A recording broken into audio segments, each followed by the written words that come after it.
On June 25, 2023, police were called to a quiet home in Hampton, Virginia. Inside, they found the body of 45-year-old Joy Kimitra Brown, shot in the head, lifeless. We also have new information on last night's shooting in Hampton. Police tell us the woman killed was 45-year-old Joy Brown. The shooting happened at a home on Wendell Drive just before 8 last night. Joy wasn't just another name in a report. She was a high school teacher, a real estate agent, a friend, and a devoted mother. I couldn't help her in life, so I just feel like at this point, the best that we can do is try to help her. Her sudden death didn't just end a life. It tore apart a family and stunned an entire community. The man accused of killing her is 46-year-old Calvin Lamont Jackson, her former partner and the father of their young daughter. Hours after the discovery, Jackson walked into the local public safety building and surrendered. The same man Joy had once trusted with her life and her child now stands charged with her murder. Those closest to Joy say this wasn't entirely unexpected. She had spoken about feeling unsafe. She had warned people that things were escalating, but no one imagined it would end this way. Now, a little girl is without her parents, a school has lost a beloved teacher, and a city is left to ask, how did it come to this? And could anything have been done to stop it? Welcome to Skydive Shopping! Hey! What are we doing today? We skydiving! Is this your first time? Yes, it is. You're excited, I'm excited, obviously. yes. Are you nervous at all? No. Not at all? No. Okay, that's cool. But ask me that when I get up. Yeah, right. Any special occasion? No, just a bucket list. Bucket list. Turned 45 and I was like, I got it. Well, it sounds like a birthday, kind of a birthday thing. Bucket list, birthday. Okay. All right. You here with anyone? Huh? Here with anyone? Yeah, friends. Friends? Cool. Are they jumping too? No. Yeah, some of them are. Oh, some. Cool.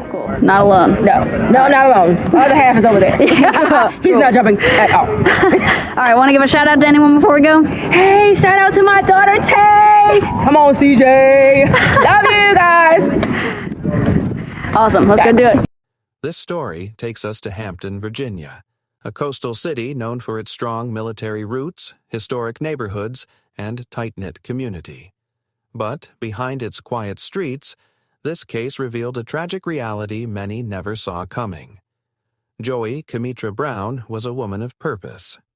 At 45, she was juggling two demanding careers, teaching health and physical education at Kekutan High School and working as a licensed real estate agent. Her days were spent encouraging students to live healthier lives, and her evenings often involved helping families find homes. She was active, dependable, and known for her positive energy. Students respected her. Colleagues admired her. Friends trusted her. But beyond her professional life, Joy was a mother first. Her daughter was her world. She raised her with care and stability, even while managing a difficult relationship with the child's father, Calvin Lamont Jackson. We are a big mouth mom and a big mouth child. As you can see, we are really bored. Oh, she is, I don't know what she's doing. She's retarded, I don't know. Okay. So, again, oh, look at my nose. Oh, jeez. So, we're going to save this video and show it to Dad. Hey, Dad. Say hi, Dad. Jackson, 46, had a prior felony record. Though their romantic relationship had ended, their shared responsibilities as parents kept him in Joy's life. According to those close to her, the relationship had grown tense and unpredictable. Joy was not only emotionally drained, but afraid. She confided in friends about Jackson's behavior and her growing concerns for her safety. She had even said plainly, "One of us is going to end up dead." Despite her efforts to establish distance, Jackson allegedly continued to contact her, sometimes showing up unannounced. Friends say Joy was trying to keep the peace for her daughter's sake, but the situation had become volatile. By the way, if you like the way we present these stories, or if true crime cases are your kind of thing, Please like the video and consider subscribing to the channel for more stories for you. There were no recent public records of protective orders or domestic violence reports, but it was clear to her inner circle that things were not right. Joy's personality, calm, steady, and non-confrontational, may have led her to handle much of the conflict privately. The connection between them, once built on family, had unraveled into something dangerous. What remained was a fragile arrangement, strained by mistrust and a history that never healed. Joy didn't share all the details, but what she did share was enough to make her friends nervous. They knew she was trying to move on, to build something better for herself and her daughter, but moving on wasn't enough. What Joey couldn't fully escape was the shadow of someone who refused to let go, and in the end, that cost her everything. On the morning of June 25, 2023, something felt off. Joy Kamitra Brown wasn't answering her phone. Texts and calls from her close friend Tamika Dixon went unanswered, an unusual silence from someone known to be prompt and responsive. Concerned, Tamika decided to stop by Joy's home in Hampton, Virginia. What she found inside changed everything. Joy was lying motionless, a fatal gunshot wound to the head. Tamika immediately contacted authorities. Hampton police responded to the scene and secured the home. Inside, they also found Calvin Lamont Jackson, Joy's former partner and the father of her daughter. He was alive but injured. We also have new information on last night's shooting in Hampton. Police tell us the woman killed was 45-year-old Joy Brown. The shooting happened at a home on Wendell Drive just before 8 last night, and that's not far from North Armistead Avenue. When police got to the home, they found Brown, who'd been shot. She died before medics could get her to a hospital. Now, police say they also found a man inside the home who was seriously hurt. They didn't say what that injury was, but that he was taken to a hospital. We're working to learn if police have any details about a possible suspect. Details about the nature of his injury have not been made fully public, but evidence at the scene indicated a violent confrontation had occurred. Officers treated the residence as an active crime scene. Forensic investigators arrived shortly after and began documenting evidence, gathering witness statements, and processing the location. The home, once filled with Joy's efforts to create a stable life for her daughter, had become the center of a domestic violence homicide investigation. Hours later, Jackson made his way to the Pat G. Minetti Public Safety Building and turned himself in. That surrender would later become a key part of the case's timeline. There were no signs of forced entry at Joy Brown's home. This wasn't a random attack. The violence happened in a place she once considered safe, a home she had built for herself and her daughter, a place where she should have been protected. Police quickly identified Calvin Lamont Jackson as the primary suspect. His criminal history, including a felony conviction, combined with a difficult and strained relationship with Joy, placed him under immediate scrutiny. To investigators, it looked like a situation that had spiraled out of control and ended in tragedy.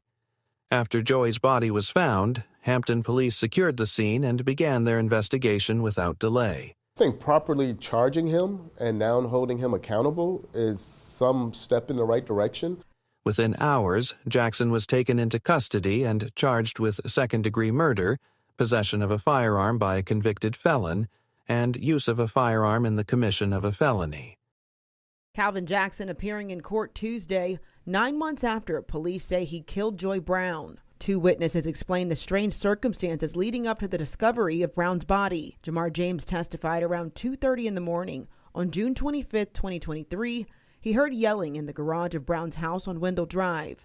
He only said 2 words to me, He said, what's up, bro? And then I just asked him where Joy at, and he told me downstairs. And I was just like, well, I didn't see her downstairs. So that's when I went up the stairs, and I seen her in the bedroom.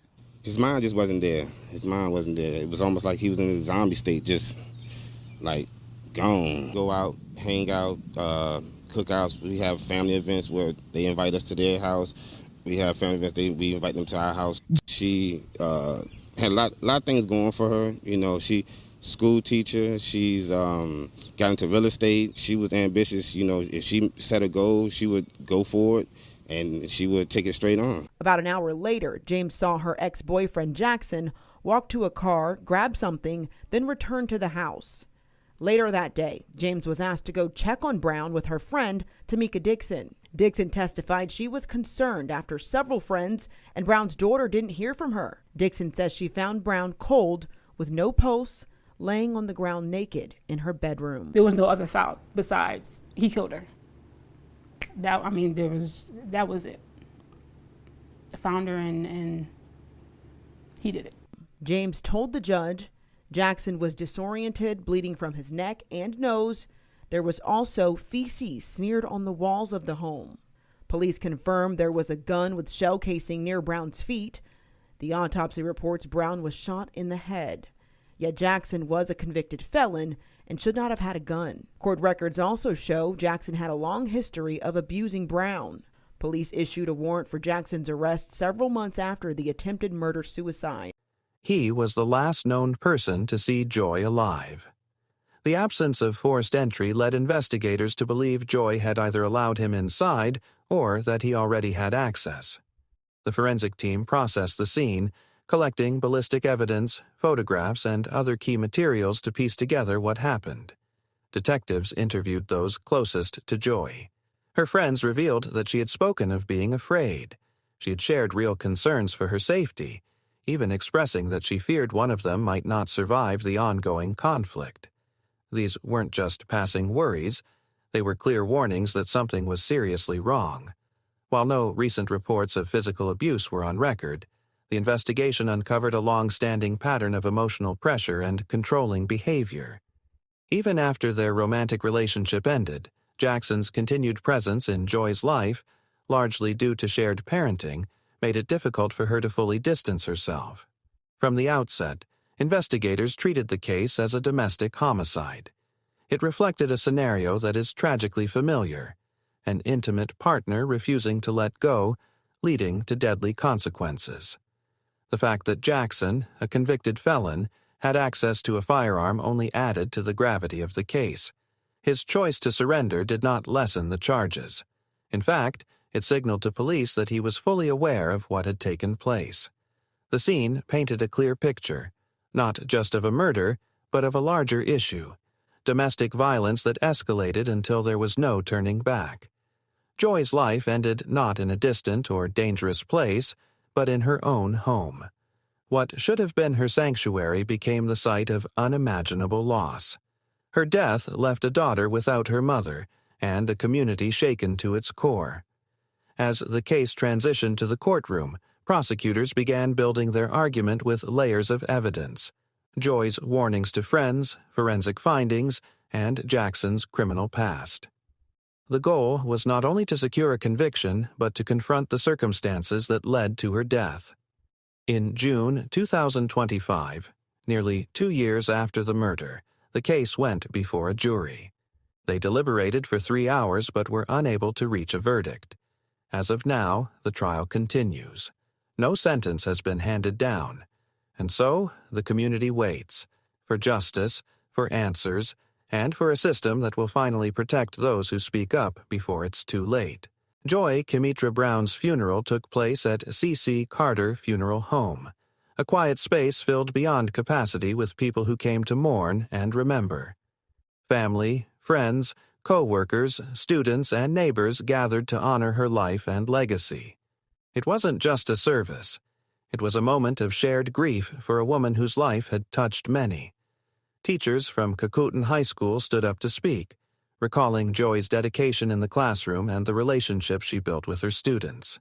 They remembered her laughter, her patience, and her ability to connect with kids who didn't always feel seen. Domestic violence is a huge cultural problem that we all face. It is a multi-systemic problem. It is really just an issue that we all can't avoid, and so we can all choose to be part of a solution for it. For many, she wasn't just a teacher. She was a mentor and a role model. Joy's family was visibly shaken. Her daughter, surrounded by relatives, sat quietly, too young to fully understand the weight of what had happened but old enough to feel the absence. With both parents now gone from her daily life, one dead, the other in custody, The impact of the tragedy was painfully clear. The Hampton community was left in shock after the death of Joy Kimitra Brown.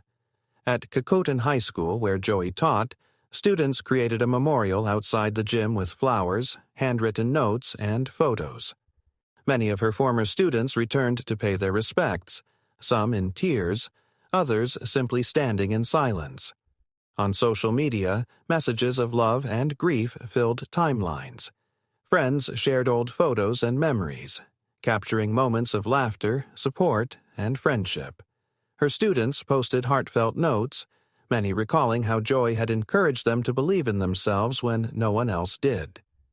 Former colleagues spoke about her dedication in the classroom, her kindness, and how she always found time for others, no matter how busy her day was. One phrase appeared again and again: Joy deserved better. Among the many tributes, one student wrote, "She was a beautiful soul and deserved way more than what she got.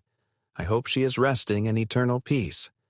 Another added, "Oh my goodness, she will be missed so much." People weren't just mourning a death. They were reckoning with the deeper truth it revealed. This was not just a family tragedy. It was a failure of the systems designed to protect people in danger. And it forced everyone to ask a hard question. How can someone try so hard to escape violence and still end up a victim? Joy Brown's story is one of strength, love, and devastating loss. She knew the risks. She spoke up. Yet it wasn't enough. I couldn't help her in life, so I just feel like at this point, the best that we can do is try to help her in the afterlife. Kiana Patterson, 10 on your side. Joy was a beautiful person, and she was an entrepreneur. And the loss of her it was really a bad loss. He was a real nice guy.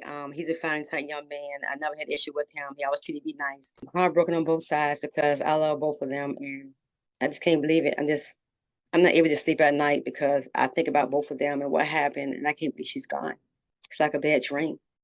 Her death is not just a sad headline. It is a warning about what happens when control, history, and silence go unchecked. The man accused, Calvin Lamont Jackson, will face trial. The legal system will run its course.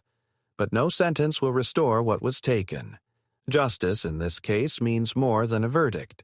It means addressing why this happened and preventing it from happening again. Joy's death highlights urgent gaps in domestic violence response, in firearm enforcement, and in community awareness. Her voice is gone, but her story remains. The loss of Joy Brown is felt deeply by everyone who knew her. She was a mother, a mentor, and a light in the lives of so many. Our hearts are with her daughter, who now faces the unimaginable, growing up without the love, guidance, and comfort of her mother. No child should have to carry such a burden, but the community stands behind her, offering support, prayers, and strength in the difficult road ahead. Thank you for joining us for this episode of Truth in Crimes. We appreciate you taking the time to reflect on such a difficult and important case. We'd love to hear your thoughts. Please share them in the comments because your voice matters. Our mission is to bring you accurate, well-researched, and emotionally compelling stories, all grounded in truth. Until next time, stay safe, take care of one another, and stay tuned for another gripping case coming soon. Joy, welcome to Skydive Unsolved. Hey. What are we doing today? Skydiving! This is your first time? Yes, it is. You're excited, I'm excited. obviously. Yes. Are you nervous at all? No. Not at all? No. Okay, that's cool. But ask me that when I get up. Yeah, right.